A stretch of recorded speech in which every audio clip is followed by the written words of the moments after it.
Olá, meus irmãos e amigos, uma boa noite a todos. Sou Marcos Lima. Estou por aqui mais uma vez para compartilharmos juntos mais um pouco da Palavra de Deus. Eu quero fazer um breve comentário sobre Nicodemos, o encontro de Jesus com Nicodemos.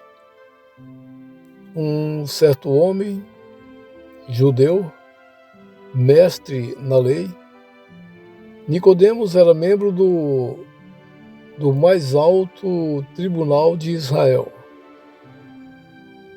E era um homem que era inteirado na lei. Ele conhecia a lei na palma da sua mão. Tinha muito conhecimento. Ele era mestre em Israel. Esse homem procurou Jesus à noite. Ele foi ter um encontro com Jesus. E ali ele começou a elogiar Jesus. Nicodemos disse: eu sei que tu és mestre vindo de Deus, e ninguém faz os sinais que tu fazes se Deus não for com ele.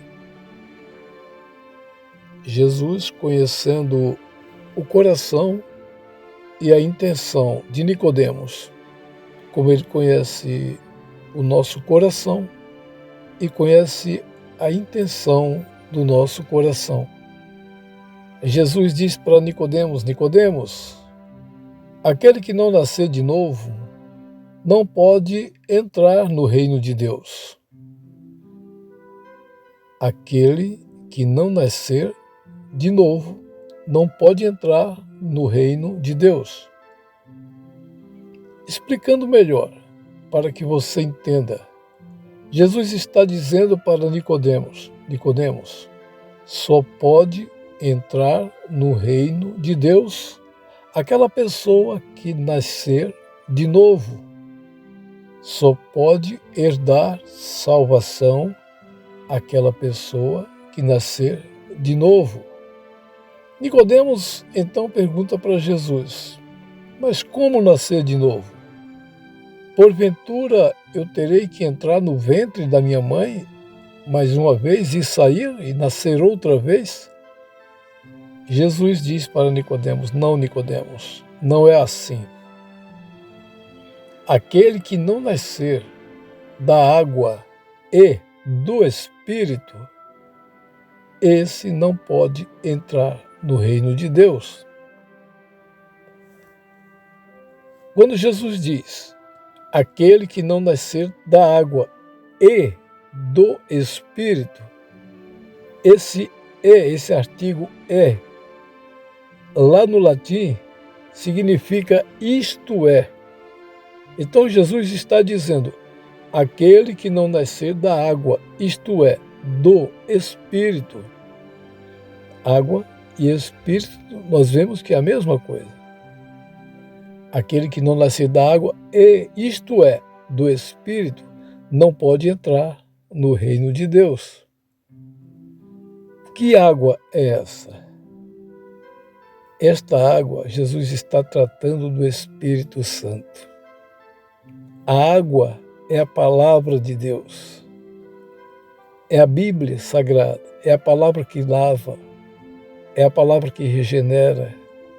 É a palavra que limpa. É a palavra que purifica.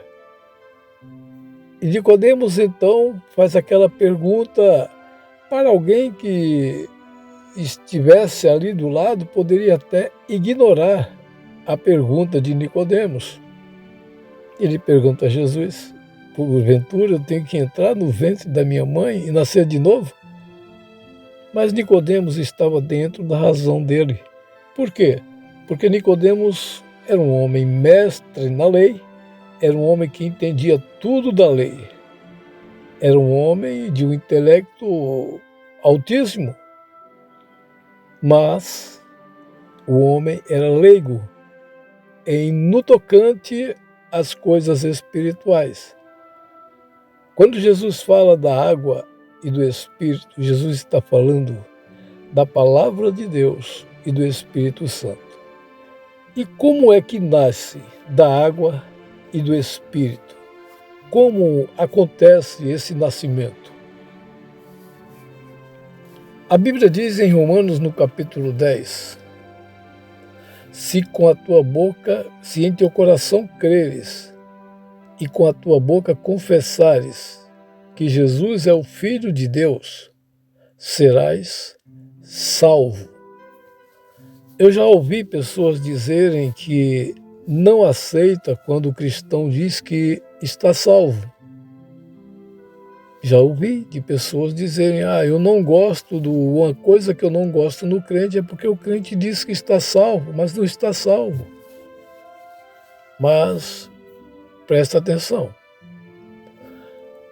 Quando Paulo está falando em Efésios, capítulo 2, versículo 8, Paulo está falando para a igreja em Éfeso.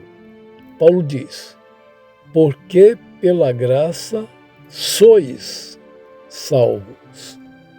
Paulo não está dizendo, vocês serão salvos. Paulo não está colocando no futuro, Paulo está colocando no presente. Porque pela graça sois, vocês estão salvos por meio da fé. E isto não vem de vós, é um dom de Deus.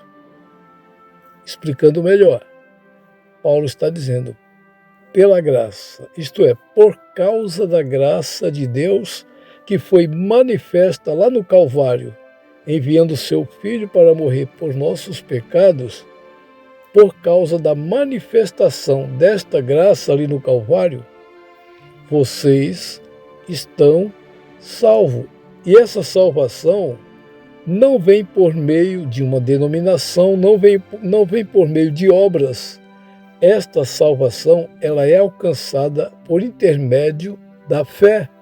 A fé é o crachá para herdar salvação. É um crachá para entrar no reino de Deus. Então a causa da salvação é a graça de Deus, que foi manifesta no Calvário.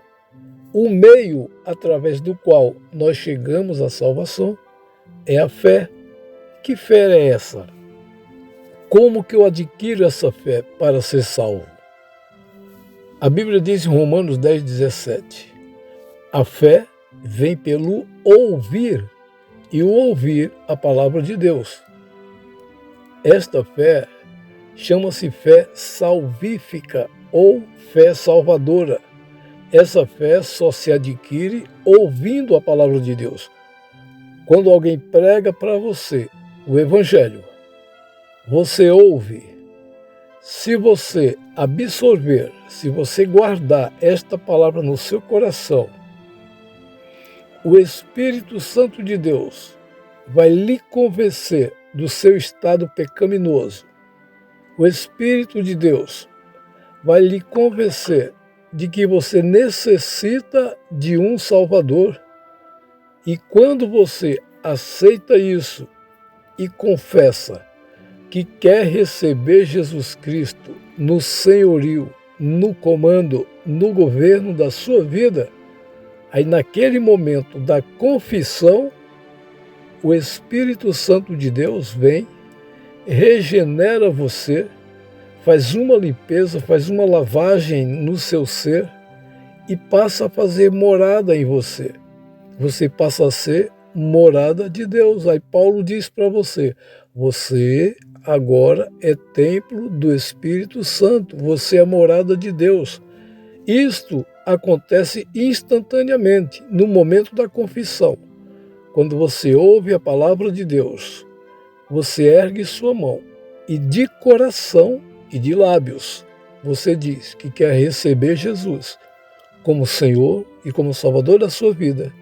O Espírito Santo ele faz este processo da regeneração. Regeneração, essa palavra vem do grego. Regerar. O prefixo re significa de novo. Gerar, nascer. Nascer de novo, regenerar. É o processo que acontece no ato da confissão. Quando você confessa Jesus, você confessa a Jesus que quer recebê-lo como Senhor e Salvador da sua vida, acontece a regeneração. E naquele mesmo momento, acontece também outro processo chamado justificação. O que é justificação? Naquele momento, quando você confessa a Deus, a Jesus como seu Senhor e Salvador, você é regenerado pelo Espírito Santo. E ali você é transportado do estado de pecador para servo da justiça. Você é transportado do estado de criatura para filho de Deus. Por que justificação? Porque nenhum ser humano na Terra é digno de salvação. Nós não merecemos salvação, porque nós somos pecadores. E a Bíblia diz que o salário do pecado é a morte. A recompensa para quem pecou é a morte. E todos os seres humanos pecaram. Como? Adão pecou, e quando Adão pecou, todos que foram descendentes de Adão, toda geração descendente de Adão, isto é, todos os habitantes da terra são descendentes de Adão. Então, quando Adão pecou, toda a humanidade herdou essa natureza pecaminosa que entrou em Adão, ali no Éden. Todos herdaram. Por isso que Paulo diz, todos pecaram e destituídos estão da glória de Deus. O que é destituído? É demitidos, lançados fora da glória de Deus. Então, todo ser humano se acha indigno de herdar salvação. Mas Deus proveu um meio através do qual o homem pudesse ser salvo, não por obras de caridade, mas por causa da graça de Deus e por meio da fé. Então, quando você confessa Jesus, mais uma vez, dizendo, você é regenerado, o Espírito Santo de Deus passa a fazer morada em você e você é justificado por Deus. Como se Jesus está sentado à direita de Deus. Quando você confessa a Ele como Senhor e Salvador da sua vida, Jesus olha para o Pai e diz, Pai, Ele não tem condição, mas eu paguei o preço por Ele. Porque pelo mérito dele, Ele não poderia entrar aqui. Mas eu paguei o preço, eu derramei o meu sangue, então pelo meu sangue derramado, Ele é justificado. Então a justificação é o transporte da condição de pecador para servo da justiça ou filho de Deus. E após o processo da regeneração e da justificação, que são processos instantâneos, começa ali um outro processo chamado santificação, que já não é um processo instantâneo, mas é um processo progressivo. É uma lapidação que acontece.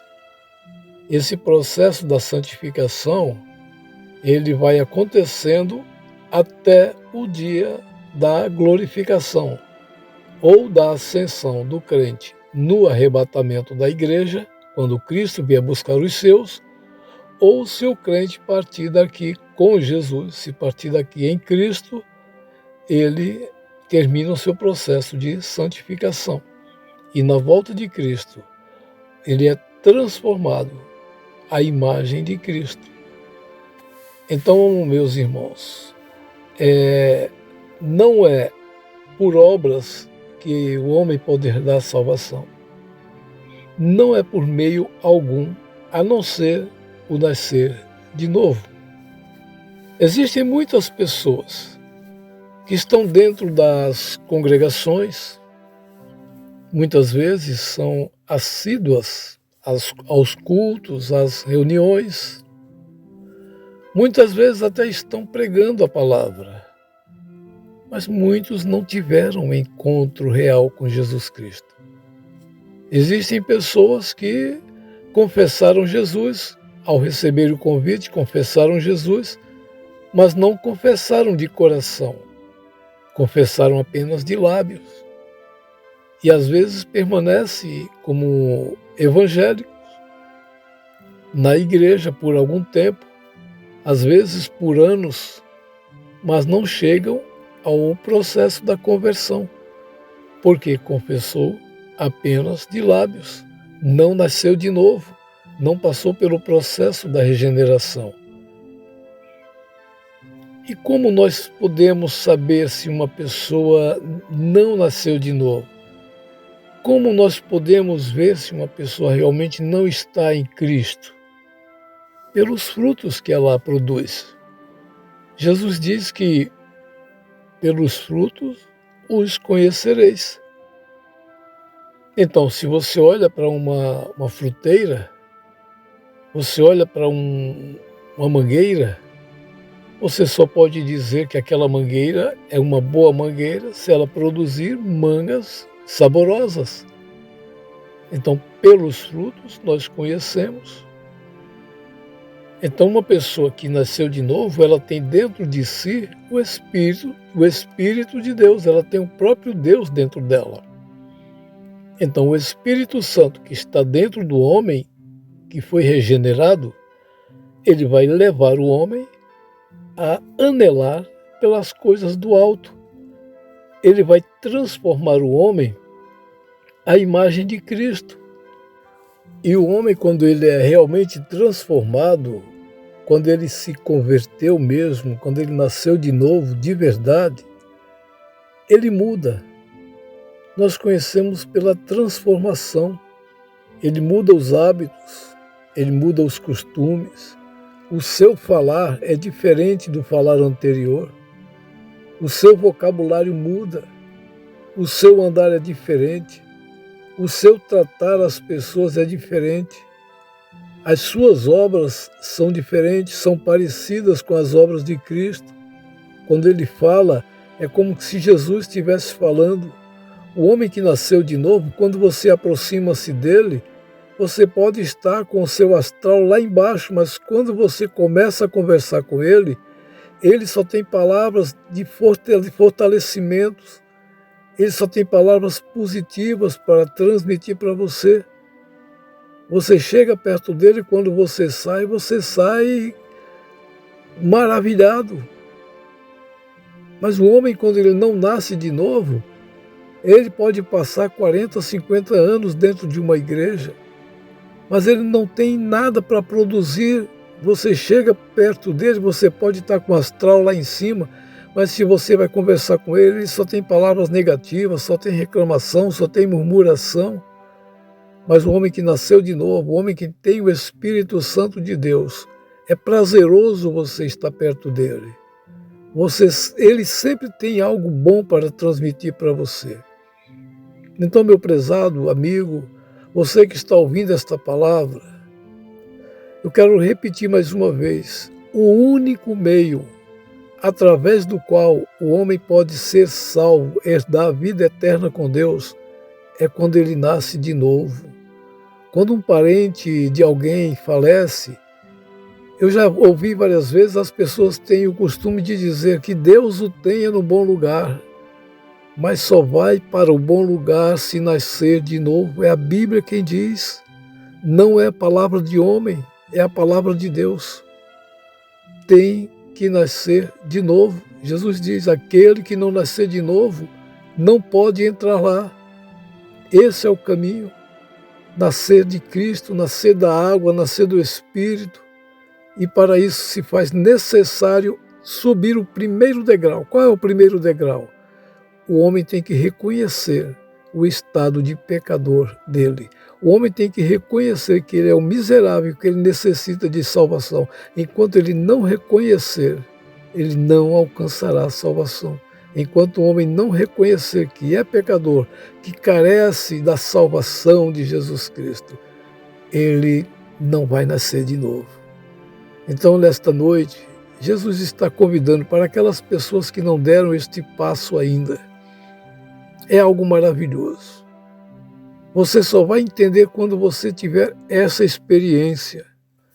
E por mais que eu fale, o quão é maravilhoso você servir a Cristo, você não vai ter uma noção do que isso significa. Só quando você der este passo para Jesus Cristo, reconhecendo o seu estado de pecador e confessando a Jesus de coração e de lábios, e o Espírito de Deus vai regenerar o teu ser. Você vai passar a ser morada de Deus e vai começar uma caminhada diferente da sua caminhada. É um outro processo, é uma outra vida. É uma vida de regozijo, é uma vida de alegria, é uma vida de certeza do amanhã. Existe um louvor que diz: porque ele vive, eu posso crer no amanhã. Então, quando você vive em Cristo, quando você serve a Cristo, você crê no amanhã seguro, no amanhã vitorioso. Porque a palavra de Deus é que nos garante isto.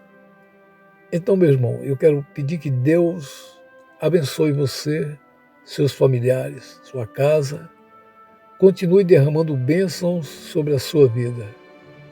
E que, se você não se chegou ainda, se você não deu esse passo, faz isso o mais breve possível, porque os acontecimentos deste mundo mostram claramente que nós estamos no final de tudo.